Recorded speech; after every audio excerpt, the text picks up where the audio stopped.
ନମସ୍କାର ବନ୍ଧୁ। ଆଜି ଆମେ ଗଣେଶ ଚତୁର୍ଥୀ ବିଷୟରେ କିଛି କଥା ଜାଣିବା।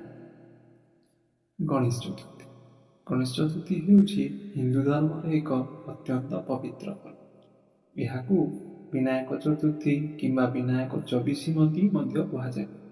ଏହି ଦିନଟିକୁ ବିଦ୍ୟା, ବୁଦ୍ଧି ଓ ସମୃଦ୍ଧିର ଦେବତା ଶ୍ରୀ ଗଣେଶଙ୍କ ଜନ୍ମଦିନ ବୋଲି ମନାଯାଏ।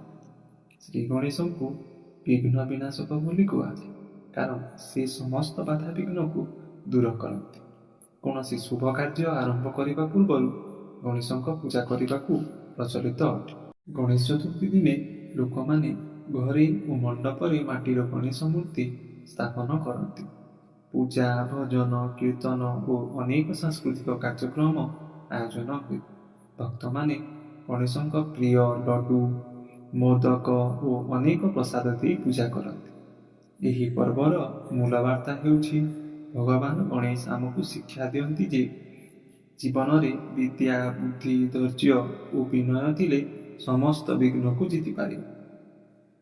ଶେଷରେ ଆମେ ସମସ୍ତେ ଏହି ଗଣେଶ ଚତୁର୍ଥୀରେ ପ୍ରାର୍ଥନା କରିବା, ହେ ବିଘ୍ନ ବିନାଶକ, ଆମର ଜୀବନରୁ ସମସ୍ତ ବିଘ୍ନକୁ ଦୂର କର। ଆମକୁ ବୁଦ୍ଧି, ବିଦ୍ୟା ଓ ସମୃଦ୍ଧି ଦିଅ। ଜୟ ଶ୍ରୀ ଗଣେଶ।